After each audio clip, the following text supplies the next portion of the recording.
Hello ma queen et bienvenue dans ce nouvel épisode du podcast Strong Girl Boss. Pour toi, ça change absolument rien, mais pour moi, j'ai l'impression que je t'ai pas parlé depuis 1000 ans et demi. Pourquoi ? Parce que pour la première fois de ma vie, ou plutôt la première fois depuis 1 an que le podcast est lancé, donc c'est pas non plus super long, mais bref, c'est la première fois que j'arrive à prendre de l'avance sur le podcast et donc à partir en vacances à 100%, c'est-à-dire que je n'ai pas eu d'épisode de podcast à tourner pendant mes vacances. Je triche un peu, parce qu'à la base, je devais prendre 2 semaines, au final, j'ai pris qu'une semaine, parce que j'ai annoncé avant de partir que j'allais faire un événement pour mes clientes Success Story Pro et créateurs d'ailleurs. Toutes mes clientes Success Story auront un événement début février, mais je ne m'attendais pas à avoir 100 personnes inscrites en 24 heures. Donc je me suis dit, les vacances on les prendra après l'événement de février parce que là il y a du pain sur la planche. Je suis en train de vous faire un vlog sur la préparation de l'événement et il y aura aussi un vlog sur l'événement comme j'avais fait lors de mon dernier séminaire. Je peux vous dire que le début déjà ça commence pas ouf parce que, petit spoiler, je n'ai pas encore de lieu. Ça va arriver. Mes clients, ne vous inquiétez pas, de toute façon quand vous écouterez cet épisode, ça ne tardera pas trop. Normalement le lieu sera annoncé aujourd'hui ou dans les jours suivants. Mais voilà, autant vous dire que j'étais un petit peu stressée, mais juste très reconnaissante évidemment. Le dernier événement, je l'ai fait avec 30 personnes, donc là qu'on passe à 100,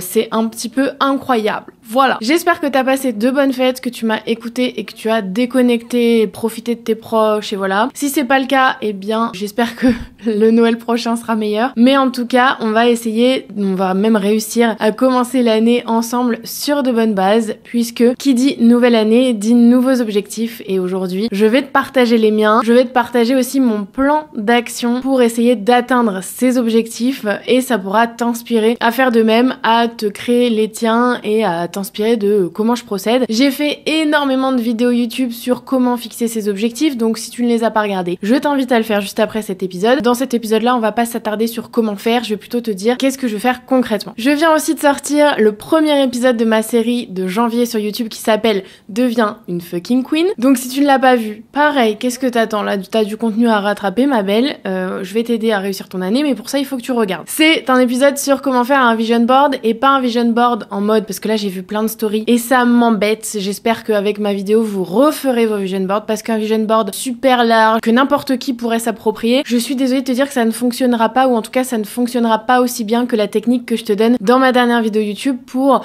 créer un vision board qui se réalise concrètement dans ton quotidien, parce que flemme de faire le même vision board chaque année. À un moment, je suis fatiguée. Nous, ce qu'on veut, c'est finir 2025 en se disant ok, ça c'est fait, ça c'est fait. Ton vision board, ton truc Pinterest là, ça doit devenir ta propre vie. Moi, c'est une réflexion que je me suis fait fin d'année. J'étais à Londres, si tu me suis pas sur Instagram, pareil, qu'est-ce que t'attends? J'ai posté quelques photos, donc tu as peut-être pu le voir. J'avais l'impression de vivre la vie de quelqu'un d'autre. Clairement, j'avais l'impression de vivre dans Pinterest et je me suis dit bordel, ça y est, je mesure enfin les résultats que j'ai obtenus grâce à mes années de travail, de visualisation, de manifestation, bref, tout ce que je t'enseigne gratuitement dans ce podcast et à travers mes offres payantes aussi, Success Story Creator et Success Story Pro. Passons, je suis trop contente de te retrouver, de te proposer encore tout ce contenu, tous ces concepts et let's go dans le vif du sujet de cet épisode. J'ai trié par catégorie, pareil, je te donne plein de catégories autres que celles que je vais te donner là dans la dernière vidéo YouTube, donc elle sera très bien en complément de ce podcast. Je te l'ai dit, ma chaîne YouTube et mon podcast, c'est censé être complémentaire pour te permettre d'avoir 2 formats longs par semaine pour progresser encore plus vite dans ton business, dans ta création de contenu et dans ton mindset. Aujourd'hui, j'ai décidé de commencer par le côté perso. Et donc, le premier objectif que j'ai, c'est d'acheter un appartement. Et oui, ça va être possible et réalisable puisque je te l'expliquerai dans l'étape suivante, mais je vais pouvoir dégager de l'argent de ma société et donc avoir un apport pour un bien immobilier à hauteur de 250-300 000 euros. Donc, ce qui est un beau budget toute seule, hein, disons-le. Donc, je suis très fière de moi. Et du coup, ça va me permettre d'acheter un appartement que je souhaite lumineux, haut de plafond, parquet, cheminée, un peu dans le délire de tous ceux que je loue quand je vais à Paris parce que vraiment c'est mon kiff, je me sens bien dans ces lieux blancs, propres, luxueux. À un moment, je mérite le meilleur, ok.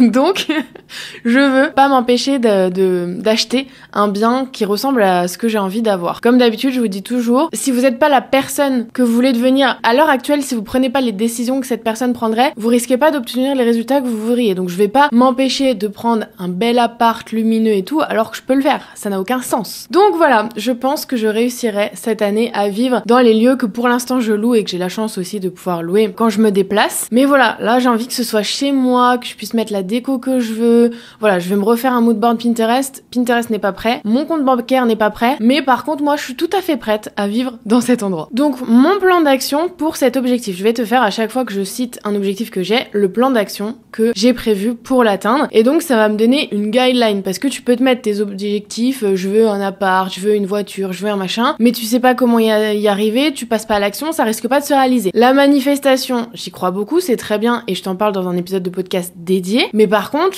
ça tombe pas du ciel. À un moment, il faut aussi se demander, ok, qu'est-ce que je peux faire dans mon quotidien, qu'est-ce que je peux changer, qu'est-ce que je peux améliorer pour me rapprocher de cet objectif. La première étape, ça va être de prendre contact avec plusieurs agences immobilières, des agents immobiliers spécialisés dans ce type de biens qui vont pouvoir m'accompagner pour trouver, parce que moi j'ai une flemme et une phobie de l'administratif, de passer des heures sur le bon coin, de regarder, de comparer et tout, ça me fait et à un moment, j'ai pas que ça à faire, parce que là, cette année, j'ai plein de projets professionnels qui font que je peux pas passer ma vie sur le bon coin à chercher le meilleur bien. Donc, je vais m'entourer de personnes qui savent le faire, qui ont les opportunités et qui peuvent me les donner tout simplement. Dans la même lignée, la deuxième étape de mon plan d'action pour atteindre cet objectif d'achat immobilier, c'est de trouver un courtier pour m'aider à gérer la partie financière et m'assurer d'avoir les meilleures conditions, les meilleurs taux, les meilleurs prêts, nan. J'ai pas envie cette année, comme je l'ai fait l'année dernière, je t'ai dit dans l'épisode précédent sur mes erreurs. J'ai pas envie de me faire rouler dans la farine par un agent ou par un banquier qui me voit arriver alors que j'y connais rien, que c'est mon premier achat et que j'ai des bilans très positifs. Je veux pas m'imaginer le pire, mais à un moment, j'ai envie de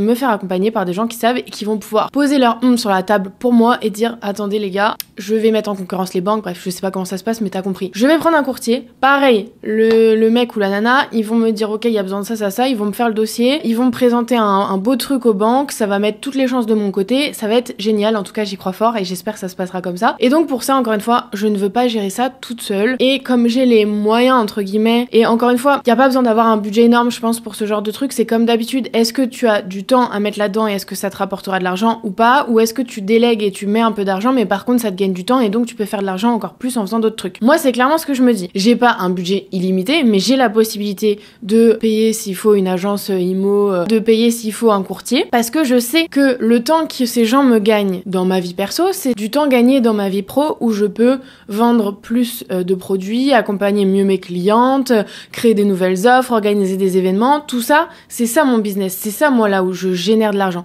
C'est pas en passant des heures sur le bon coin ou en allant voir 15 banquiers pour quémander un prêt, c'est pas ça qui va me faire gagner de l'argent, au contraire ça va me perdre du temps. Donc je préfère en investir un petit peu pour en gagner encore plus dans une autre facette de ma vie. Moi, c'est ce que je te conseille de faire à ton échelle, peu importe combien tu gagnes, c'est à chaque fois te dire, ok, est-ce que ce budget qui est un peu supplémentaire vaut la peine? Même si ça va te coûter plus cher, est-ce que ça va pas te faire gagner du temps et de l'argent dans un autre domaine de ta vie, ou alors même pas forcément de l'argent, mais du temps de qualité. Par exemple, je prends l'exemple d'une femme de ménage. Bien sûr que la femme de ménage, ça coûte de l'argent, à un moment c'est normal, et en plus faut la payer. Et en plus il y a des délires d'exonération d'impôts, donc à un moment on dit ouais, prendre une femme de ménage, ça coûte pas si cher que ça. Et moi, comment je le vois ça? C'est qu'en fait, j'ai pas 2-3 heures dans ma semaine pour faire du ménage, du repassage. C'est pas un kiff. Certes, des fois, ça me fait du bien, une fois de temps en temps, mais pas toutes les semaines. Le temps que je gagne, c'est pas forcément du temps que je gagne à travailler, c'est du temps où je rentre chez moi, je peux booster ma créativité, je peux lire un livre, je peux me détendre, je peux passer du temps avec mes proches, je peux aller voir ma famille le week-end plutôt que passer une demi-journée à faire mon ménage. Tu vois ce que je veux dire? En fait, c'est une question de choix, une question de priorité, c'est rarement une question d'argent, à part évidemment si t'as un château et que t'as 15 femmes de ménage. Mais à un moment, déjà, si t'as un château, en général, t'as de l'argent. Bref, t'as capté l'idée.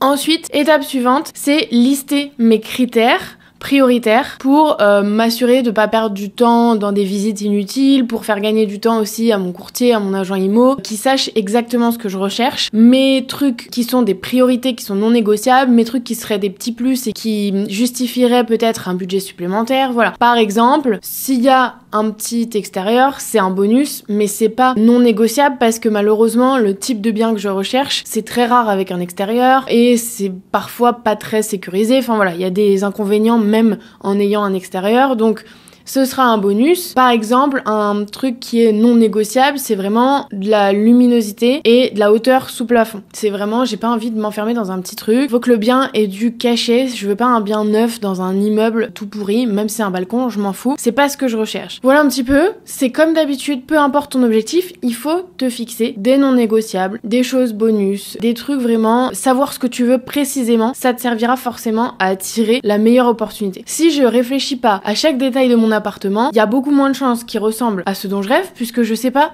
de quoi je rêve. Ensuite, programmer un créneau chaque semaine pour suivre les propositions, avancer les démarches, répondre à mon courtier, à mon banquier, à machin. Il faut que je me force à le faire, ça, parce que l'administratif, comme je te le disais, c'est un peu ma phobie. Et du coup, j'ai tendance à repousser. Par exemple, ma compta, je vais attendre le dernier moment et du coup, je sais que ça me met dans la sauce. Donc, ce que je fais maintenant, c'est que chaque mois, j'ai un temps dédié de 2-3 heures. S'il faut, c'est un week-end, si j'ai pas le temps la semaine. Mais je m'impose de le faire et je m'offre une petite récompense à la fin. Mais voilà, tout ce qui est pas intégré dans ton emploi du temps, dans ton agenda, ça passera à la trappe et là, du coup, ça m'empêcherait de mener à bien ce projet parce que je suppose que s'il y a un beau bien, il faut être rapide, il faut être actif, donc ça m'obligera à le faire. Finalement, ça c'est pas obligatoire, c'est prévoir une timeline, prévoir, comment on dit, un rétro-planning un peu réaliste pour l'achat. Ça, je pense que ce sera mon courtier potentiellement qui m'aidera à le faire ou autre, mais voilà, 6 mois, 9 mois, quel est le timing? Est-ce que je me laisse un petit peu plus de temps quitte à louper des choses? Est-ce que c'est plus urgent? Ça, c'est encore un truc qu'il faut que je détermine. Quand est-ce que j'ai envie, au max, d'être dans cet appart? Ça déterminera aussi la quantité de travaux possibles à faire. Par exemple, moi, c'est impossible pour moi de me dire il y aura 9 mois de travaux. À un moment, j'ai pas envie d'habiter dans mon bien l'année prochaine. Donc, ça limite aussi le champ des possibles, ce qui est possible de faire.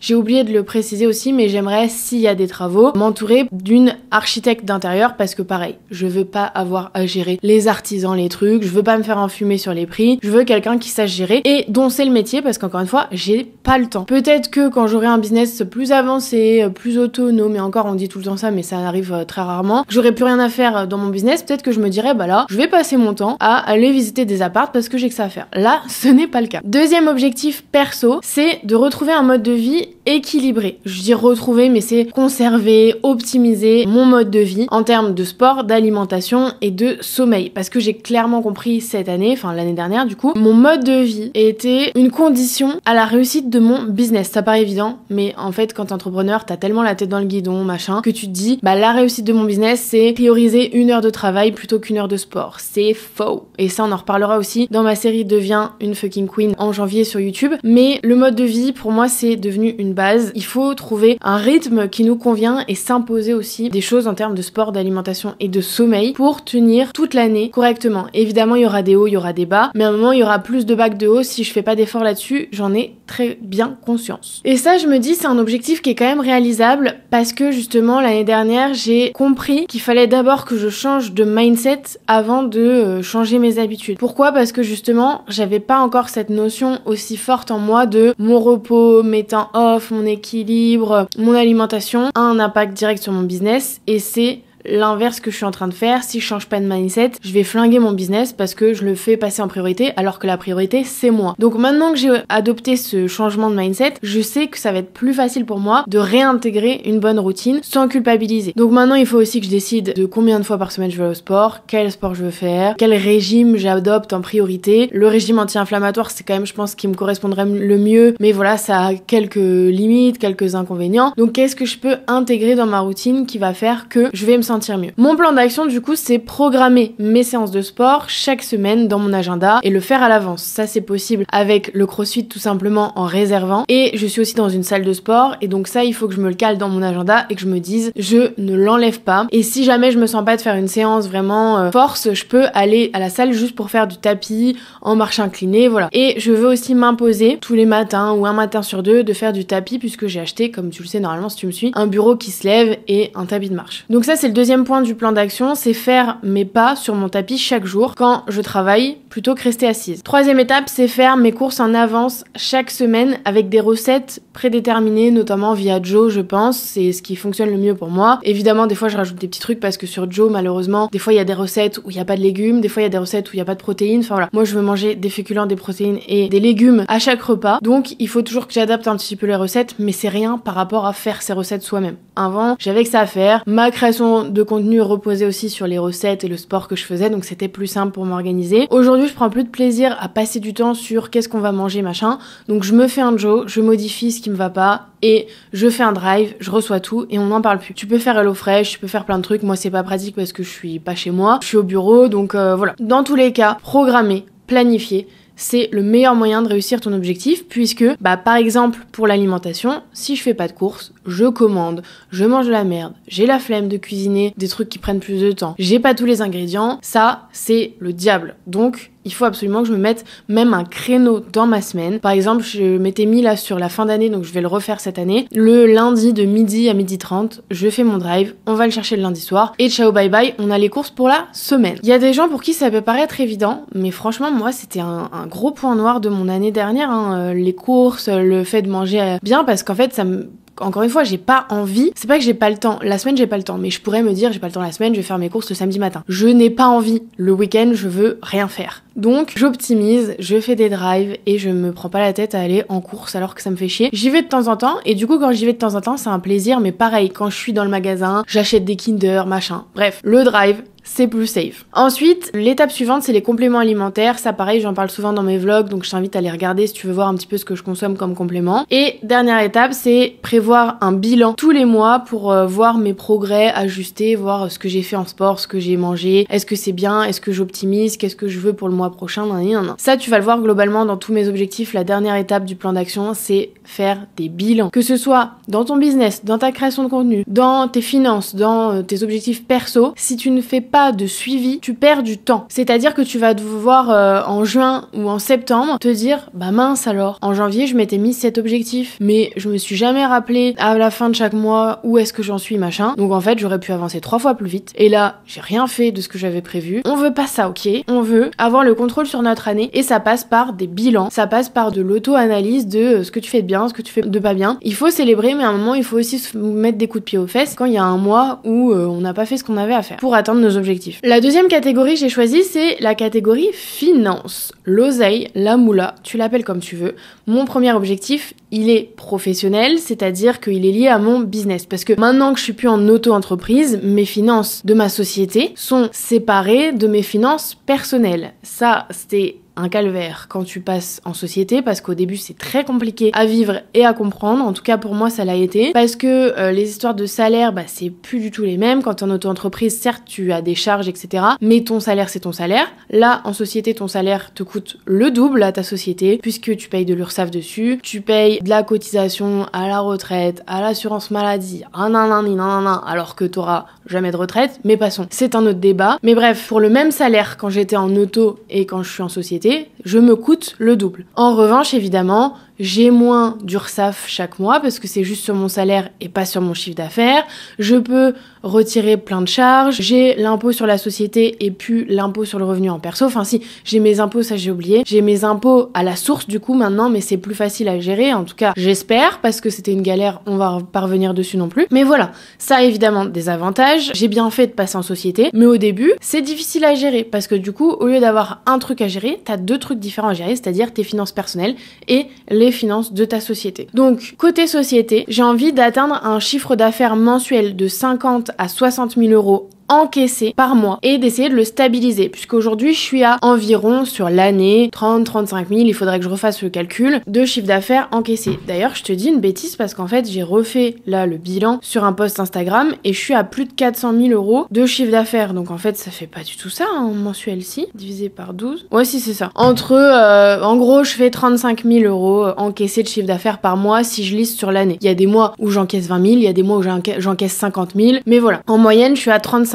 Donc là, j'aimerais en gros faire un petit x2, ce qui est déjà énorme parce qu'il faut le tenir sur l'année, encore une fois, il faut le tenir chaque mois. Donc on verra si ça se trouve, je encaisserai 100 000 balles un mois et 50 le mois, ou 30 le mois d'après. On va voir, je ne suis pas voyante, mais voilà, l'objectif global sur l'année, ce serait 50-60 encaissés par mois, c'est-à-dire 600-700 000 euros sur l'année. Là, cette année, j'ai fait plus de 400 000 euros, donc 600 000, 700 000, je pense que ça se fait largement, mais j'ai pas voulu me mettre un objectif trop haut parce que je pense que j'ai un peu un trauma de l'année dernière où je m'étais dit en début d'année, vas-y, cette année je fais le million, je vais charbonner, je vais faire 100 000 euros par mois et tout. À un moment, ma belle, oui j'aurais pu le faire mais j'aurais été cramée, j'aurais été fatiguée et cette année j'aurais peut-être planté mon business. Donc là j'y vais crescendo et je me dis attends, meuf, si t'arrives à faire dans la même configuration de société que t'as, parce que le but c'est pas de faire 700 000 et de doubler mes charges en fait. Le but c'est de continuer à faire à peu près 50% de marge. C'est ce que je fais, même un peu plus de 50% aujourd'hui. Encore une fois, avec le calcul de la société, c'est différent. Donc, il faut que je fasse mes calculs une fois que j'aurai mon bilan de vraiment combien je fais de marge, parce que cette année, j'ai augmenté plein de trucs dans mon business. Donc, forcément, même si j'ai augmenté mes prix, j'ai augmenté les personnes dans mes équipes, j'ai augmenté mes charges, etc.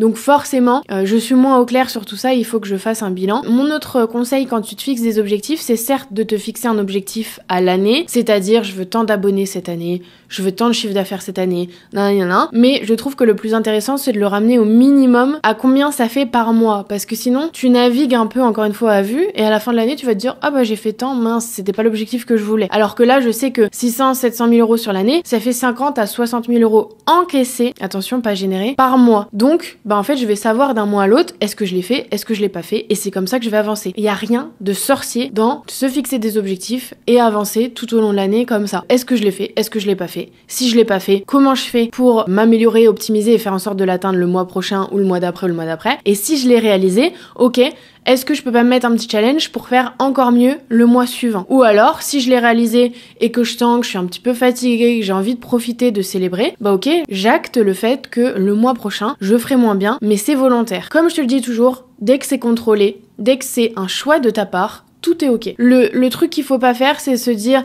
je vais faire ça, et jamais atteindre tes objectifs. C'est le meilleur moyen de te sentir comme une merde, c'est le meilleur moyen de te décourager, d'être toujours dans une énergie négative et donc de jamais réussir à remonter la pente. Si vraiment, là tu sens que ton début d'année, certes t'as des objectifs, mais t'es un peu en mode ça me paraît loin, ça me paraît compliqué, je galère, j'ai pas de résultats depuis plusieurs mois. Ok, là c'est le moment de pas te mettre des objectifs de malade parce que c'est la nouvelle année, machin, en mode bonne résolution. C'est mort, ça va être pire que tout. Mets-toi un objectif où tu te dis c'est challengeant mais c'est atteignable. Par exemple, si t'as 3 clients par mois à l'heure actuelle, dis-toi je veux en avoir 5 ou en avoir 6. C'est challengeant mais c'est possible. Surtout si tu rejoins Success Story Pro, mais c'est pas le sujet. Mais te dis pas vas-y cette année je veux 20 clients par mois alors que t'en as que 3 et du coup bah tu vas passer février où tu vas peut-être pas l'atteindre, mars où tu vas peut-être pas l'atteindre, alors que tu vas peut-être monter, par exemple tu vas passer à 5, mais tu vas te dire comme mon objectif c'est 20, ça 5 c'est de la merde. C'est impossible, il faut surtout pas faire comme ça, sinon ça va te flinguer et tu vas avoir l'impression encore une fois de jamais atteindre tes objectifs, donc de jamais célébrer, de jamais être fier de toi,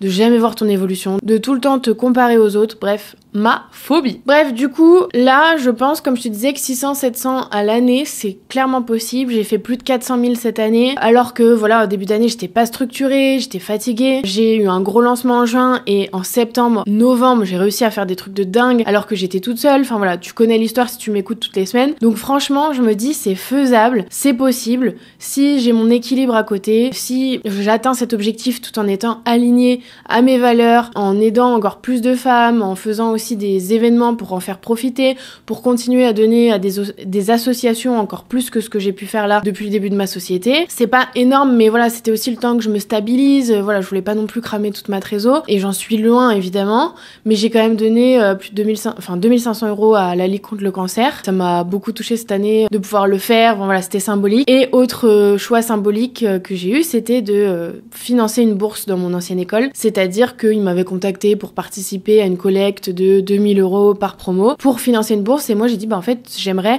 symboliquement financer une bourse entre guillemets à moi toute seule, et donc j'ai fait un don de 2000 € à la fondation de mon ancienne école 2 ans seulement après avoir obtenu mon diplôme. Donc c'est pareil, c'est symbolique et j'en suis très fière. Évidemment cette année j'ai envie d'avoir encore plus d'impact et des choses qui sont encore moins personnelles et beaucoup plus fortes et puissantes dans la société. Vraiment c'est un nouvel objectif que j'ai. L'année dernière j'étais encore j'étais en train de construire mon business tout simplement, je me disais il faut déjà que je pense à moi, à mes proches, etc. Là je me dis à la hauteur que je veux mes résultats, je pourrais avoir plus d'impact aussi, certes sur mes proches, mais aussi sur la société, aussi sur des gens qui en ont besoin, enfin voilà. Je suis ravie de pouvoir le faire. Donc voilà aussi pourquoi je me mets des objectifs de CA, alors que l'argent n'est plus du tout un moteur pour moi. Je me dis déjà à un moment, il faut aussi grossir, il faut se mettre des challenges financiers, c'est quand même la meilleure manière de voir des résultats, mais un challenge financier aujourd'hui me suffit plus pour me driver. Et donc si j'ai des trucs derrière de me dire si je fais plus d'argent, je touche plus de personnes, je peux aider plus de monde, que ce soit moi, ma famille, mes proches, mais aussi des gens que je connais pas et que je peux aider nationalement, peut-être internationalement, bah ouais, en fait, là ok, je vais faire de l'oseille, y a pas de souci.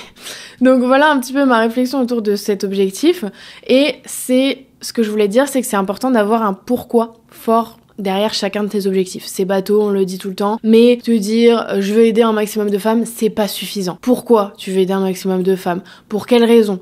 Quelles sont les raisons, tes raisons personnelles qui ont fait que tu t'es lancé? Quelles sont tes raisons et tes valeurs fortes qui font que tu as envie de générer de l'argent, de créer de la richesse, d'employer des gens? Moi, ma valeur forte qu'on a déterminée avec ma coach business cette année, c'est l'humanité. C'est le côté humanitaire qui m'a toujours parlé. Quand je faisais de la politique, à la base, c'était pour ça. Évidemment, maintenant, j'en fais plus, mais j'ai envie d'avoir un impact différent. Et la source du truc est la même. Donc, détermine tes valeurs, c'est super important pour te dire, ok, même si machin il me critique, même si j'ai des haters, même si je galère parfois, qu'est-ce qui fait que je vais continuer, que je peux faire des fucks à la terre entière parce que moi je sais qui je suis, je sais pourquoi je le fais et je continuerai à le faire. C'est ça un pourquoi. C'est pas juste pourquoi est-ce que je veux lancer une nouvelle offre. On s'en fout. C'est quoi le fond du truc, profondément.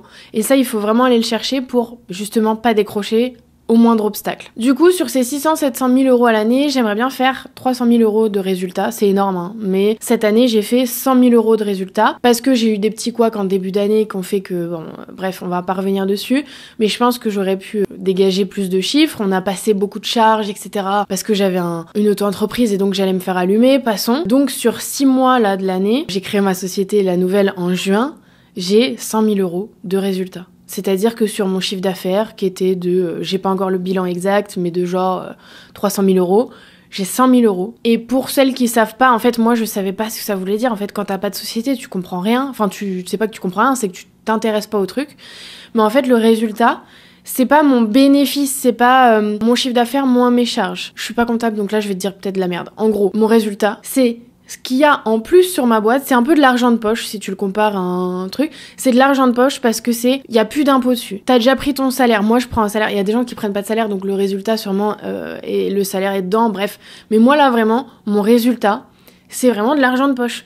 Ça fait 6 mois que je me paye sur ma société, que je prends un salaire qui est pas dégueu, qui est pas ouf, parce qu'en fait, quand tu passes en société, t'as pas d'intérêt à prendre des gros salaires, il faut prendre des gros dividendes. Je vais pas faire un cours de comptabilité, surtout que je suis pas la meilleure placée pour le faire, mais moi, c'était un truc, je me disais, voilà, je vais augmenter mon salaire, je voudrais 10 000 euros de salaire, ça marche pas comme ça, ou sinon, ça veut dire que ça coûte 20 000 euros à ma boîte, ça n'a pas de sens. Mais du coup, ce résultat-là, les 100 000 balles, j'ai déjà pris mon salaire dans ma société, j'ai déjà payé tous mes impôts, j'ai payé tous mes prestataires, j'ai payé mon alternante, c'est de l'argent de poche.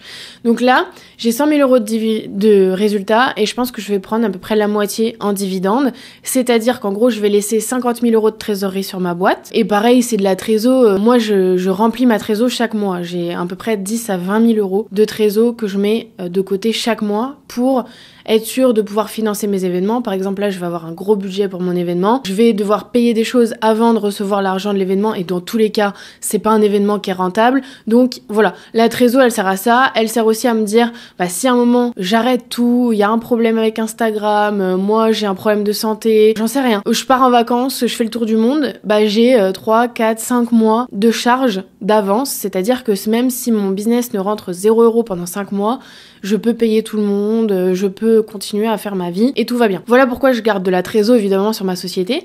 Et donc ça veut dire que je peux prendre 50 000 euros de dividendes. Sur ces 50 000 euros, il y a encore 30%, malheureusement, comme tout ce qu'on fait en France, qui sont donnés à l'État. Donc là, cette année, faudrait que je fasse le calcul, ce serait intéressant de voir tout ce que j'ai donné, mais passons. Donc sur ces 50 000, j'en ai 30% qui vont à l'État. Et le reste me revient, et donc je suis très contente parce que c'est comme je te le disais, grâce à ça que je vais pouvoir acheter un appartement, aussi remettre de l'épargne en perso parce que là j'ai tout vidé à cause des impôts. Passons. Voilà, donc même quand je le dis, j'ai du mal à réaliser de me dire qu'en 6 mois j'ai réussi à générer autant, à pouvoir dégager autant de bénéfices et de résultats, et donc de pouvoir là récolter les fruits de mon travail, puisque sur ces 6 mois ça n'a pas été simple non plus, voilà, de repartir un peu de zéro. Donc là je suis très très fière. Et je suis très contente. Donc je voulais en parler parce que pareil, en fait, moi j'ai jamais entendu de gens qui me parlaient de ça, qui m'expliquaient un petit peu comment ça fonctionne, quelles sont leurs stratégies à ce niveau-là. Moi, tu le sais, j'ai pas de tabou. De toute façon, à un moment, comment dire, mon business est dans dans la légalité, hein, donc mes bilans, je suis pas sûre qu'ils soient accessibles, mais voilà, c'est des trucs. Certes, il y a des gens qui se cachent de faire de l'argent. Moi, à un moment, j'ai pas. De toute façon, c'est pas comme si j'avais 15 voitures dans mon garage, des lingots d'or. À un moment, bref, passons. J'espère que ça vous intéresse. Dites-le moi d'ailleurs dans les commentaires ou en message privé sur Instagram que je vous parle un petit peu de ça parce que moi, je sais que ça m'aurait grave intéressé à l'époque parce que vraiment, genre, j'avais aucune notion de finance, de gestion de société, de comment ça se passe quand on passe en société. Je sais qu'il y en a plein d'entre vous. Si elles ont de grandes ambitions, même mes clientes, à un moment, t'es obligé de passer en société. C'est un truc qui fait peur. Moi, ça me faisait grave peur. Et en fait, ça se passe, quoi. C'est juste que, voilà, plus t'as d'informations sur le sujet, comme d'habitude, mieux ça se passe. Plan d'action, du coup, rapidement, c'est première étape. Donc, le plan d'action pour faire plus de chiffre d'affaires, t'as capté, c'est renforcer les lancements de mes offres phares avec des campagnes mieux planifiées, les ouvertures, les fermetures, combien j'en fais dans l'année. Ça, je pense qu'il faudrait que je me pose après l'événement de février parce que là, ça prend clairement tout mon temps, toute mon énergie, toute ma charge mentale. Mais je pense qu'en février, il faudrait que je me pose en me disant, ok, je veux faire tant d'argent, combien il faut que je fasse de lancements, combien il faut que je génère de chiffre d'affaires, chose que je fais pas du tout, en tout cas que j'ai pas du tout fait depuis le début. Depuis le début, je fais un lancement, et ensuite je pense au suivant, et ensuite. Je fais un petit peu au fur et à mesure. Là, je pense que maintenant que j'ai du recul, je connais mes capacités, je connais les actions à mettre en place, je pense que ce serait encore plus facile pour moi et plus efficace si je prévois à l'avance mon année entière. C'est-à-dire que de toute façon, c'est pas dur, c'est à peu près 1 mois sur 2, j'ouvre les portes de Success Story, combien il me faut de clientes, à quel prix, et combien ça me fait de chiffre d'affaires à la fin de l'année. Et le but, c'est d'avoir 600-700. Donc ça va être génial parce que pareil, à chaque lancement, je serai pas en mode à vue d'œil, ok, je veux faire tant, et je le fais parce que ça me fait plaisir. Non, là, je le fais parce que j'ai une stratégie à l'année, je veux faire tant, et donc il me faut tant. J'espère que c'est clair. Deuxième étape, c'est sortir ma nouvelle offre pour mes clientes avancées qui veulent aller plus loin avec moi. J'ai une idée en tête, ça fait 6 mois que je l'ai, mais ça, c'est un autre conseil que je peux te donner, c'est tu peux pas tout faire en même temps. Sinon, ça va être le bordel. Voilà, je considère que t'es efficace quand tu fais les choses une par une. Enfin, là, moi, je vais avoir plusieurs projets en parallèle, mais je pense une chose par une chose, peut-être en fonction des catégories. Par exemple, un gros projet business, un gros projet création de contenu et un projet perso. Ok. Par contre, si t'as 3 projets d'offres, 4 plateformes que tu veux lancer, et en perso, tu veux acheter 3 apparts et 15 voitures, à un moment, ça va coincer. J'abuse, mais t'as compris l'idée. Faut que j'arrête de dire, t'as capté qui dit ça en 2025 ? Va falloir dire 2025 plutôt que 2024 aussi, ça va être compliqué. Mais voilà, ma nouvelle offre, là, normalement, elle devrait sortir en janvier. J'ai beaucoup de choses en janvier, donc on va voir. Mais je me dis, je préfère commencer comme je l'ai toujours fait, petit, avec quelques clientes pour tester cette offre. Et ensuite, je grossirai le truc. Mais voilà, je sais que j'ai déjà beaucoup de profils intéressés. Et j'aurai pas assez de place pour tout le monde, donc je pense que ça va bien se passer. C'est une nouvelle offre, en gros, pour te faire très rapide, qui concerne mes clientes, pour l'instant, uniquement mes clientes Success Story Pro, qui ont fait l'accompagnement, qui ont eu des résultats et qui, du coup, ont des nouvelles problématiques, qui veulent aller plus loin, c'est-à-dire qu'elles veulent peut-être créer un format long, créer un podcast, peut-être qu'elles veulent déléguer, apprendre à déléguer, choisir les bonnes personnes, s'entourer, est-ce qu'elles doivent prendre une équipe, est-ce qu'elles doivent prendre des prestataires, tu vois, c'est des questions qui sont beaucoup plus avancées et profondes et qui nécessitent mon intervention et mes conseils personnalisés.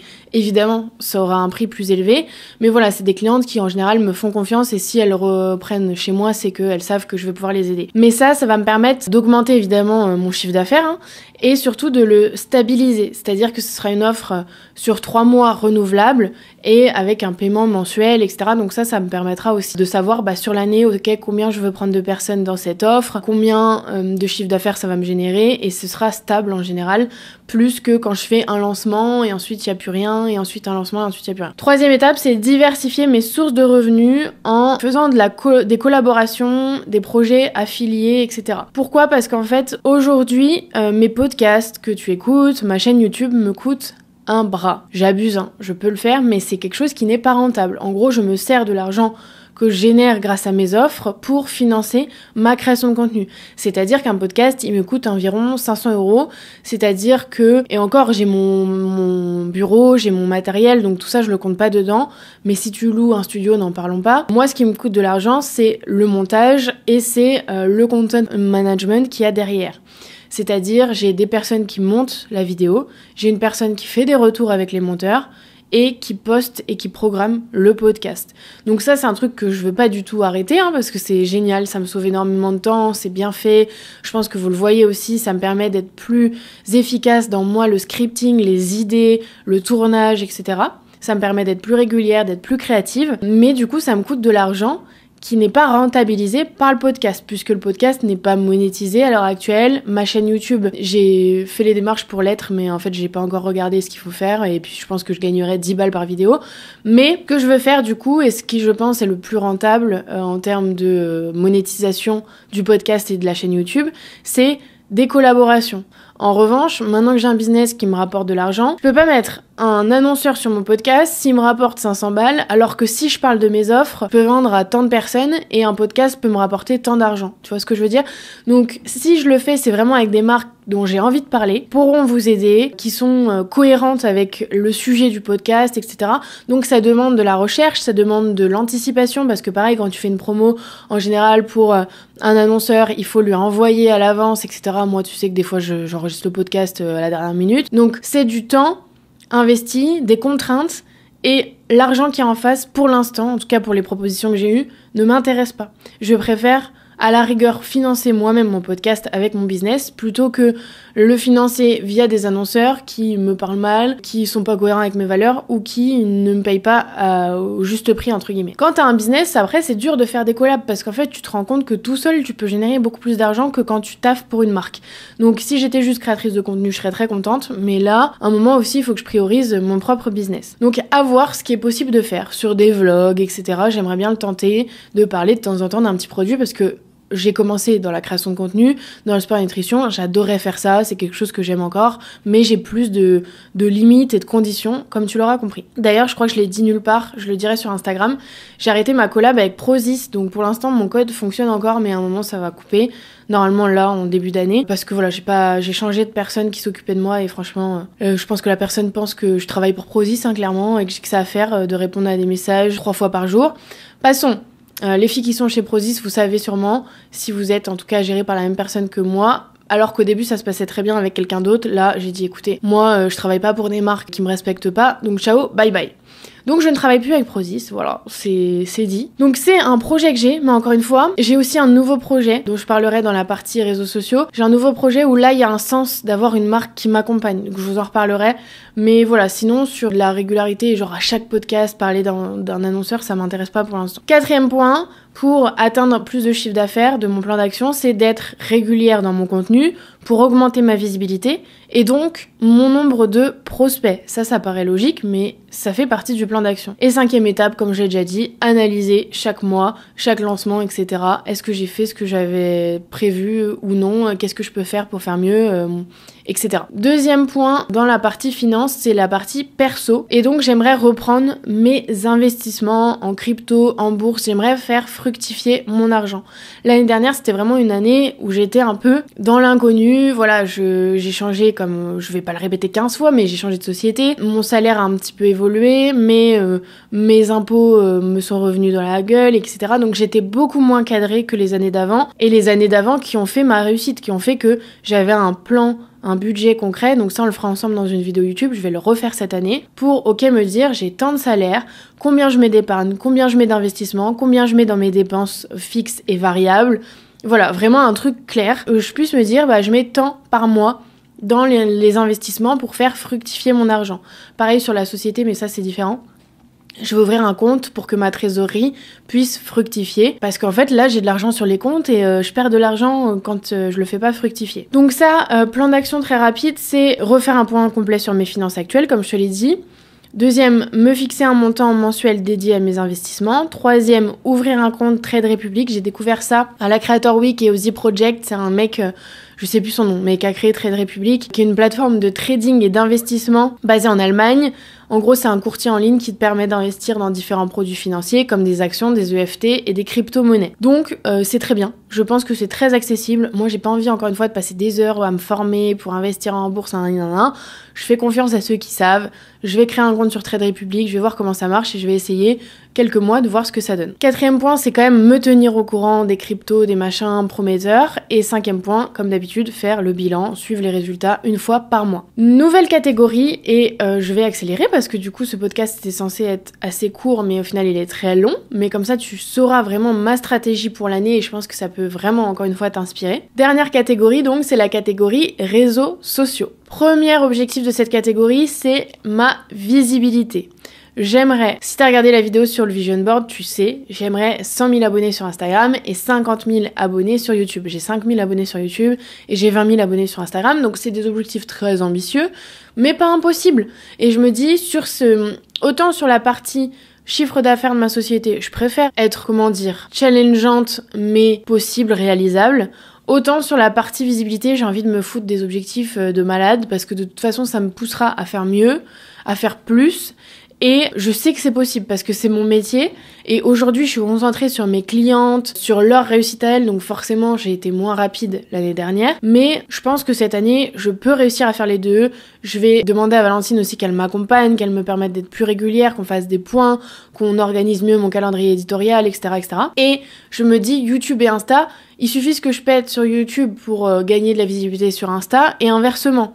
Donc c'est pas déconnant de cibler ces deux plateformes, même s'il faut toujours prioriser quelque chose. Et si je priorise, c'est évidemment YouTube parce que YouTube, si t'es pas régulier, t'es mort. Insta aussi, mais Insta, tu vois, j'ai pris des abonnés là, alors que j'ai été régulière que en décembre, alors qu'en novembre je l'ai pas été, ou en octobre je l'ai pas été. Tu vois, Insta, c'est pas ce que je recommande à mes clientes, évidemment, quand t'es focus sur Insta, il vaut mieux être régulier tout le temps, mais c'est pas dur quand tu suis la méthode Success Story de faire un mois de pause, de reprendre sur Insta et de regagner des abonnés sur Insta. Que YouTube, il faut être régulier, une fois par semaine minimum, et ça demande plus de temps, plus d'énergie, plus de réflexion. Donc, je me mets quand même YouTube en prio. D'ailleurs, si c'est ton objectif de gagner plus d'abonnés qualifiés pour les convertir en clients, notamment sur Instagram, je le répète si tu l'as pas déjà vu, je fais une ouverture flash de Success Story Pro les 18 et 19 janvier 2025 pour que tu puisses nous rejoindre juste avant l'événement aussi de rentrée, parce que je fais que 2 jours, d'habitude je fais une semaine, mais là j'ai pas le temps, je veux me concentrer sur l'événement, je veux me concentrer sur mes clientes, sur la nouvelle année. Donc 18-19 janvier, si t'as une date à retenir, c'est celle-là. Tu as juste à rejoindre la liste d'attente qui sera dans la description, qui est souvent sur mes posts Instagram, etc., dans ma bio, voilà. Tu rejoins la liste d'attente, tu vas recevoir toutes les infos le 18 janvier, tu pourras nous rejoindre et comme ça nous permettra de réussir notre année 2025 ensemble, de te faire gagner de la visibilité et de l'argent puisque tu auras plus de clients, plus d'abonnés qualifiés. Bref, c'est le meilleur accompagnement sur le marché, je pense que tu l'as compris. Comme je te l'ai déjà un peu dit, je vais aussi lancer des nouveaux concepts, notamment sur YouTube, pour essayer de me démarquer un petit peu. Et j'ai envie de kiffer là, j'ai envie de faire des gros projets, des concepts. Voilà, j'en ai un en tête et évidemment sur lequel je travaille, qui sortira normalement en mars. C'est vraiment un concept YouTube comme on les connaît des gros YouTubeurs. Mathilde Wood, elle va en faire un et elle croise les doigts pour que ça fonctionne. Mais je me dis que si j'y crois comme j'ai cru au podcast, il n'y a pas de raison pour que ça marche pas. Ça sera une cible un petit peu différente, ce sera un contenu toujours avec beaucoup de valeur ajoutée, mais un peu plus chill, un peu plus divertissant. Donc je pense que ça va cartonner, en tout cas j'espère. Restez connectés, ça arrive bientôt. Mais voilà. Donc mon plan d'action, c'est planifier une stratégie de contenu mensuel pour avoir 1 mois de prévu sur le podcast et YouTube minimum, ce qui me permet d'être plus light sur Insta et d'avoir plus de temps au quotidien pour faire un peu de l'impro sur Insta. Deuxième point, c'est d'intégrer des collaborations ou des partenariats avec d'autres créateurs. Donc je me suis dit, on verra si ça se fait. Déjà, j'aimerais bien, moi, être invitée sur des podcasts d'autres personnes, mais j'aimerais bien aussi potentiellement avoir un concept avec d'autres personnes. Évidemment, pas pour aller gratter leur visibilité, mais juste pour aussi, moi, apporter de la valeur à mon audience et du coup, leur faire bénéficier de mon audience et inversement. On verra si ça se fait, un peu comme les collabs, je veux que ce soit fait sous mes conditions, avec mes valeurs, etc. Donc ça réduit le champ des possibles, on verra si ça se fait. Troisième point, c'est développer des concepts uniques, comme je te l'ai dit. Quatrième, prioriser l'authenticité et l'expertise dans mes contenus pour attirer une audience qualifiée.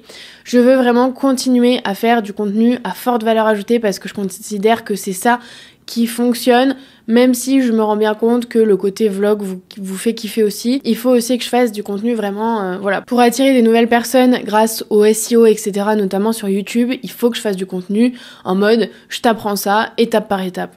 Et mes vlogs, c'est sympa, c'est gentil, vous kiffez ma communauté actuelle, donc c'est très bien, mais ça me permet pas trop de toucher des nouvelles personnes. Deuxième et dernier point sur la partie réseaux sociaux, je t'en ai déjà un peu parlé, donc je vais aller très vite, c'est la monétisation, c'est-à-dire que je voudrais rentabiliser mes contenus longs, le podcast et YouTube.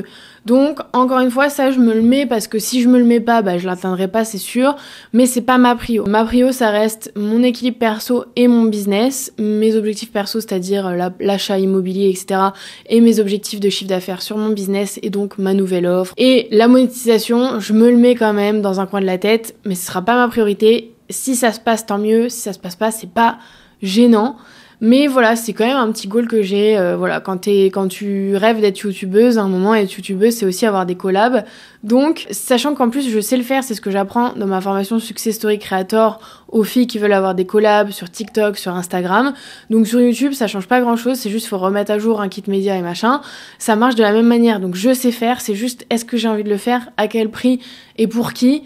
C'est un autre point. Donc, mon plan d'action rapidement, c'est créer du contenu qui peut intéresser les marques. Donc, comme je te disais, par exemple, les contenus un peu type je t'apprends ça de A à Z, ça peut être par exemple des contenus t'apprends à créer ton podcast de A à Z. Ça, je suis censée le faire depuis 6 mois, cette vidéo, même plus. Mais bref, si je fais cette vidéo-là, ça peut intéresser des marques de matériel pour le podcast, des micros, des machins, donc ça peut être un partenariat avec ce genre de marque, ça peut être un partenariat avec les logiciels de montage, ça peut être un partenariat avec les logiciels d'enregistrement, il y a plein de choses. D'ailleurs, j'en avais un qui m'avait contacté, j'avais jamais répondu parce qu'à l'époque, j'étais trop dans Success Story et j'avais déjà trop de choses à faire et j'avais pas de content manager, mais aujourd'hui, je me dis potentiellement mon content manager, c'est lui qui peut répondre à ces marques ou les contacter pour dire voilà, dans un mois, on va faire telle vidéo, est-ce que vous voulez nous suivre? Mais ça nécessite d'avoir de l'avance sur les contenus, Mathilde. Bref, donc voilà, c'est ça que j'entends par créer du contenu qui peut intéresser les marques, c'est-à-dire trouver des concepts, des idées de vidéos YouTube où je peux intégrer naturellement des marques et être en collab avec eux. Deuxième point, c'est contacter les marques en envoyant mon kit média. Évidemment, comme je l'apprends dans ma formation Success Story Creator, certes, il y a des marques qui peuvent venir à toi, mais en allant à elles, ça peut aussi fonctionner. Elles peuvent te découvrir comme ça grâce à un kit média. Troisième étape, ce sera intégrer le nouveau concept dans mon kit média quand il sera finalisé. C'est-à-dire que le nouveau concept, j'ai déjà un logo en tête, j'ai une DA, j'ai le nom, j'ai le concept global, mais il faut que je taffe un peu plus sur le kit média pour présenter ce concept aux marques et leur dire ok, est-ce que vous me suivez? Je pense que dans l'ordre, je vais déjà faire un épisode en autofinancement et comme ça ils auront vraiment l'exemple de ok, qu'est-ce que c'est ce truc? Et en plus, moi je vais rajouter la DA, l'idée que j'ai derrière la tête, la cible, voilà, l'audience sur le premier épisode et comme ça, je pourrais déjà avoir un kit média solide à présenter aux marques et les marques pourront me suivre sur les épisodes suivants. Et dernière étape, c'est potentiellement contacter des agences. Ça, je me dis, les agences, c'est quand même plus eux qui viennent à toi. En tout cas, dans YouTube, je pense que ça marche plus comme ça. C'est une fois que t'as des abonnés sur YouTube, il y a des agences qui te contactent, mais on verra. Pourquoi pas en contacter en disant, bah voilà, j'ai telles ambitions sur YouTube, est-ce que vous voulez m'accompagner? Encore une fois, ce sera à déterminer si j'ai envie d'être dans une agence ou de gérer mon truc solo. Voilà! On arrive à bout de ce podcast qui dure une éternité alors que c'était pas du tout prévu, mais de toute façon, mes objectifs à l'année, j'étais un petit peu naïve de me dire que ça allait durer 20 minutes, puisque comme d'habitude, je veux pas juste raconter ma vie, je veux te permettre de t'illustrer tout le chemin de pensée par lequel je passe, toutes mes stratégies, mes conseils. Voilà, tu l'auras compris, c'est long, mais c'est full valeur. Donc comme d'habitude, si tu veux soutenir le podcast, surtout en ce début d'année, partage dans ta story, surtout si tu as écouté jusqu'au bout, ça veut dire que t'es une vraie. Partage en story pourquoi ta communauté devrait écouter ce podcast de dingue qui est Strong Girl Boss. Et je te dis à la semaine prochaine, ma queen, pour un nouvel épisode.